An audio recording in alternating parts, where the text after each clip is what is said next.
Девамы тема сурметлі достлар, Дилавер Османов icrasында мына бөлі гүзел ерве. Элбетте, ойнамаға истейсін, ама yok. Çalışmaға керек, сабадан керек. Чөнки бізім ішіміз ойле сабадан әрте тұрмаға, ве ешке келмеге, ве çalışmaға. Мұсафырлеріміз ісе студияға эп келе, эп девам ете бұл гүзел субет. Ве девам етсін. Не ақта бүгін, элбетте бір ажайып яры шақыны лаферсте жекміз.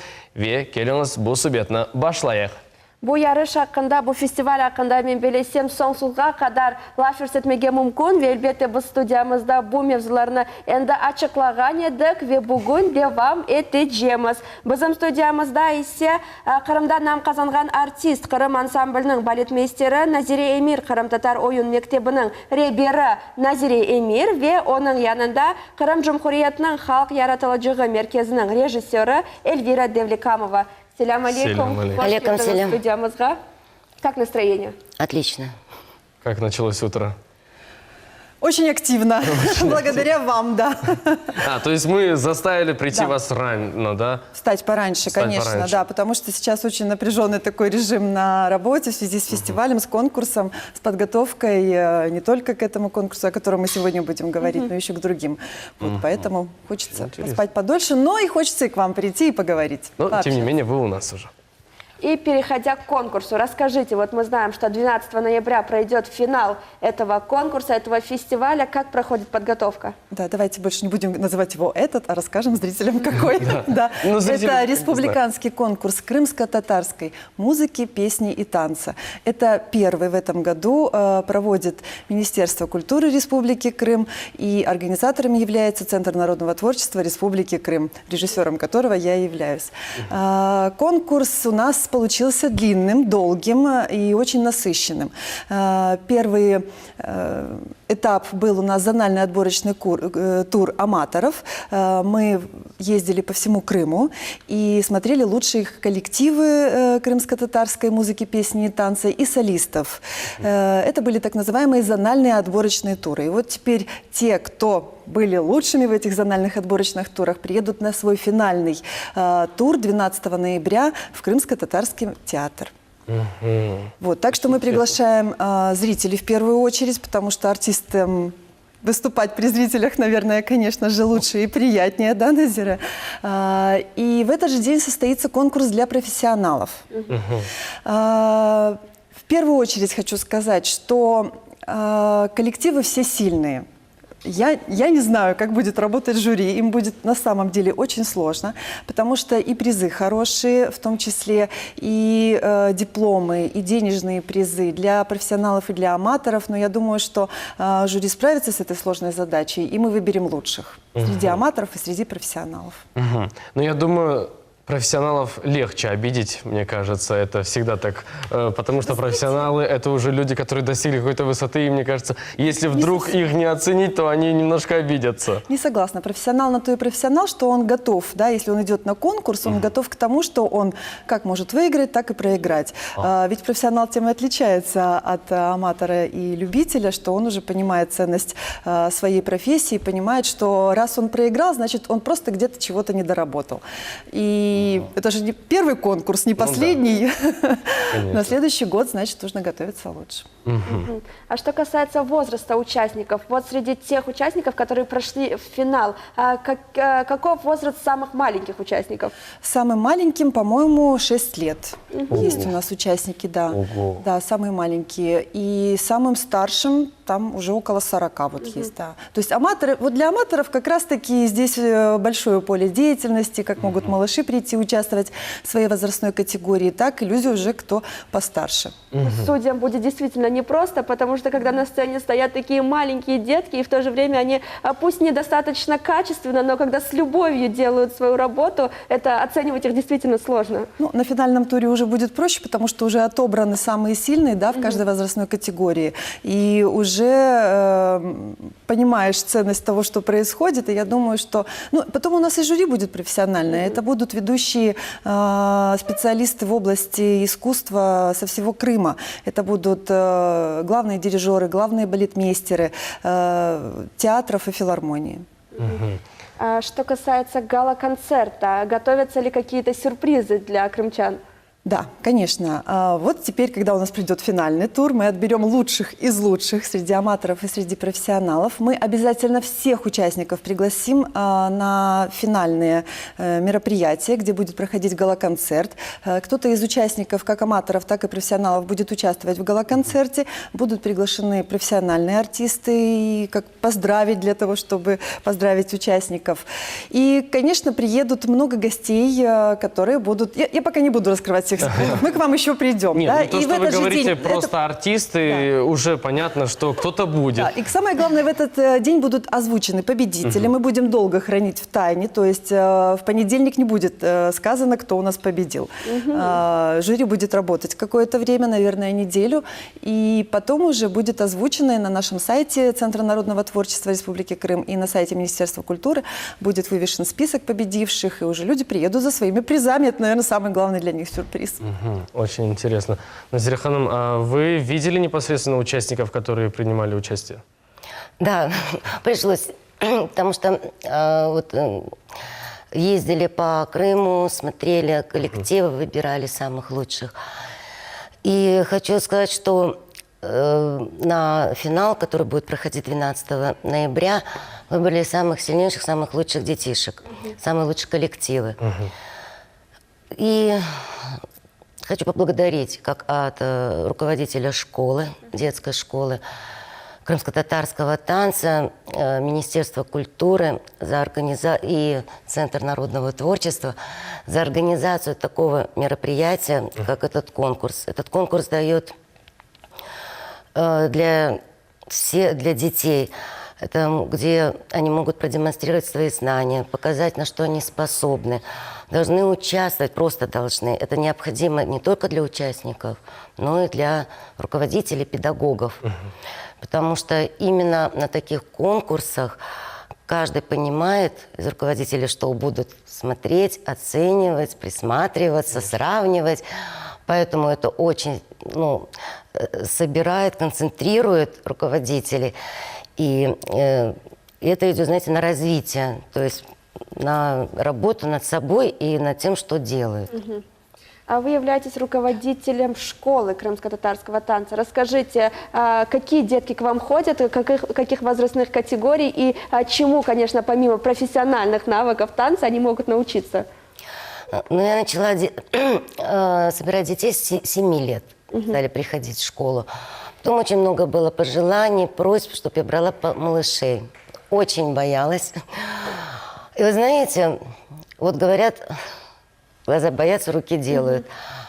Я попробовала в этом году, открыла класс с 4 лет. И вы знаете, неожиданно, такие детки, вот 4 года вроде, очень разумные, очень умные, очень способные, очень дисциплинированные. И вот у меня есть группа малышей с 4 лет и дошкольного возраста. И затем группы после, с 1 класса, и разделение. Группа мальчиков, группа девочек. Потому что крымско-татарский танец, он по лексике, по хореографии разный. У девушек это пластика, у мужчин это более такие физические, технические движения. И у меня класс отдельно девочек, класс мальчиков, но все вместе мы обязательно проходим основы классического танца. Это вот в первую очередь. И потом уже навыки крымско-татарской хореографии. Помимо этого я обучаю их знаниям танца, что это танец означает, то есть историю танца. Потому что движение движениями, но ребенок должен понимать, что он танцует, что он исполняет. И когда проходим вот эти все этапы, то есть получается ребенок понимающий, он сразу оценивает и по-другому воспринимает. То есть идет как бы и воспитательная, познавательная работа. Очень интересно, на самом деле. Ну, с 4 лет я просто боюсь представить, хотя иногда говорят, что в некоторые секции нужно отдавать раньше, но с 4 лет танцевать, лично для меня это был бы, наверное, шок. А вы знаете, что не нужно бояться самого маленького возраста закладывать, вы знаете? Да. Учи английский, будут английский учить. Учи музыке. Это самый такой возраст, когда впитывают в себя дети. И очень легко впитывают, кстати, без напряжения. И вот именно с детства закладывается вот этот вот фундамент, когда мы можем развить нормально здоровое общество. Это вот нужно развивать любовь к прекрасному, это к любому виду искусства. И не обязательно, чтобы ребенок вырос и стал профессионалом. Обучаясь любому виду искусства, когда он притрагивается к чему-то самому прекрасному, он вырастает всесторонне развитым, физически развитым ребенком, гармоничным. И, конечно, и там проявляется и любовь, и знание вот к своей культуре. Именно закладывается с детства. Насколько нам известно, ваши воспитанники прошли в финал конкурса крымско-татарской музыки и танца. Расскажите, какой номер они представили и какой номер будут представлять в финале? Мы представляли номер, он стилизованно крымско-татарский номер, называется «Куклы». И мы будем его, то есть то, что были при отборочном туре номера, они будут уже в финале. А потом уже выбирают еще лучшие, самые лучшие на финал. А сегодня мои воспитанники исполнят, покажут, исполнят традиционно крымско-татарский танец «Аграва, веха и тарма». И опять-таки мы так понимаем, что они не просто будут качественно выполнять те движения, которые нужно, но думать и понимать, что они танцуют и что они хотят передать своим танцам. Ну, в первую очередь, это, конечно, проявление любви к танцу. Чтобы это не легкий труд. Детки устают очень. Но они, когда выступают, они понимают плоды того труда, которым мы занимаемся в школе, приобретение этих навыков. Потом они, когда исполняют, и это у них получается. И вот что по поводу аграва хайтарма, это традиционный танец, это основа нашего крымско-татарского танца. Дети понимают, что есть развитие, то есть есть медленный танец, есть быстрый танец. Аграва – это вот из двух частей состоящий танец. И что несет этот танец? Через танец они понимают культуру. Девушка, скромность, мужчина, сила, мощь, опора. Эльвира Ханум, вот во всех городах, во многих городах Крыма проходили отборочные туры, и, конечно же, большое количество участников было. Так вот, среди них много ли было участников, которые действительно не только профессионально выполняют движения, отрабатывают движения, но и понимают, о чем они танцуют? Я думаю, что это практически все. Потому что если, вы знаете, я еще хочу что сказать. В чем уникальность именно этого конкурса? Да, ведь конкурсов проходит очень много. Да. Ну, в первую очередь то, что это именно крымско-татарской музыки, песни и танца. То есть мы не допускали произведения других народностей. Во-вторых, каждый участник должен представить был два произведения. Одно аутентичное крымско-татарское народное, и второе современное. Вот здесь, конечно, многие столкнулись со сложностями, да, то есть если традиционное крымско-татарские искусства, то есть как бы понятно, особенно и аматорам, и профессионалам, то современным здесь оказались ограниченное количество именно произведений. И я вот прям призываю современных композиторов, авторов как можно больше писать. И чтобы у нас на следующий год, на второй наш конкурс, было как можно больше современных. Ведь, да, мы должны развивать традиционное крымско-татарское искусство, ну, не только крымско-татарское, но мы должны развивать и современное, да, современную эстраду, чтобы это было больше понятно молодежи, детям и так далее. Второе, в чем еще уникальность у нас, мы призываем принять участие в этом конкурсе не только крымских татар. И где-то процентов 30, наверное, у нас прошедших в финал, это не крымские татары. Там есть ансамбль «Русские узоры», есть артисты. Вот у нас есть Мамаева Наталья, она будет принимать участие, это артистка музыкального театра нашего. То есть мы прям призываем, наоборот, чтобы приобщились люди к культуре, да, тех, с кем живут рядом. Да. Потому что я знаю, что многие, вот, будучи даже на крымско-татарской свадьбе, ведь не только крымские татары должны танцевать танец, да, который традиционный. Должны и русские, и украинцы, и белорусы.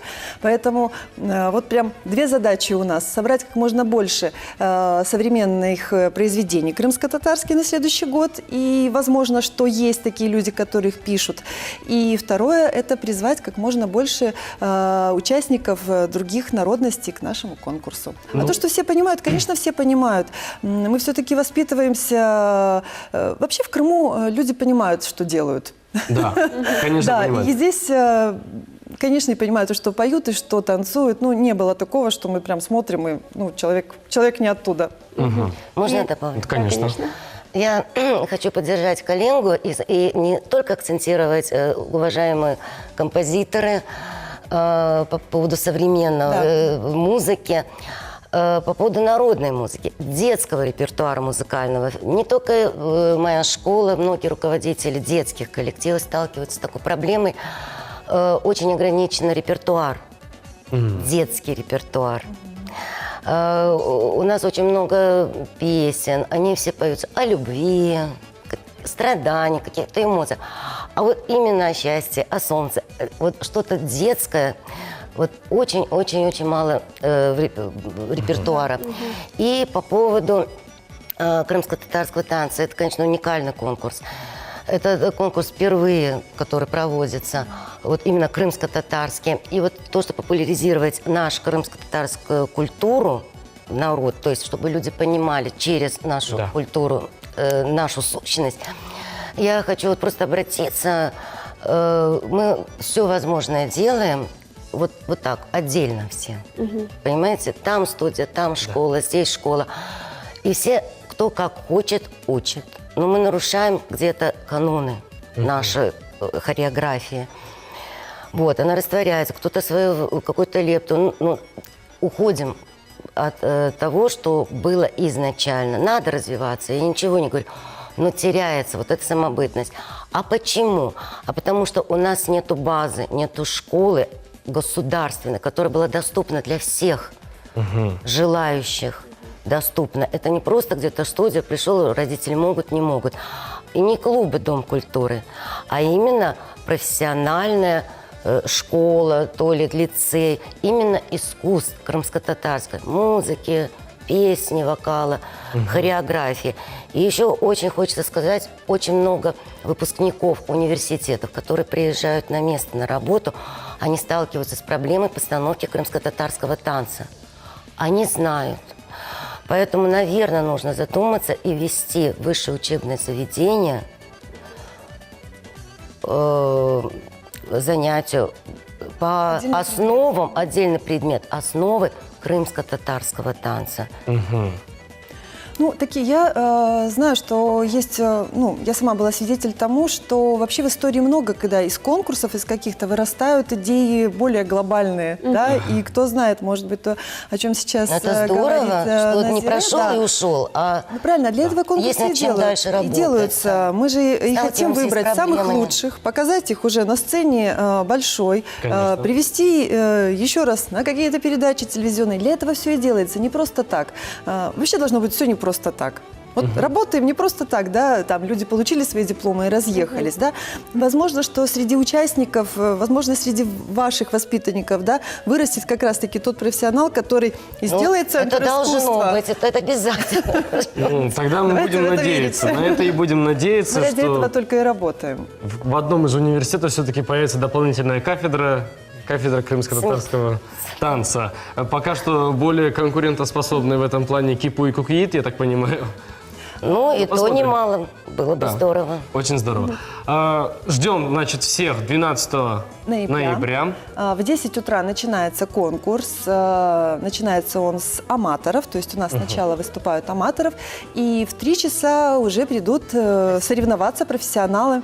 То есть мы будем целый день в Крымско-татарском театре, поэтому приглашаем всех зрителей и, конечно же, приглашаем тех, кто хочет поучаствовать на следующий год, чтобы посмотрели, как это проходит и к чему нужно стремиться. Потому что на следующий год, я очень надеюсь, что это будет не республиканский конкурс, а межрегиональный. Мы пригласим. Да. Ну, мне как-то на этой неделе уже сказали, что меня даже спрашивать не будут о том, приду я или нет. Я приду, но тем не менее. Тогда мы же с нетерпением ждем 12 ноября. Желаем вам успехов. И, конечно же, я так понимаю, ожидаем сейчас подарочек для всех телезрителей. Более у нас детки. И будем готовиться. Через несколько минут мы это увидим. Çok sağ olun. Спасибо огромное, что келдіңіз. Урметлі достар, біз программасына девам етеміз. Енді бір қаш дақадан соң сізні біздің сержілерімізні музыкаль бақшышымыз, музыкаль сюрпризіміз. Беклейшімді есе мұқаддес ерлер рубрикасы бұйырыңыз.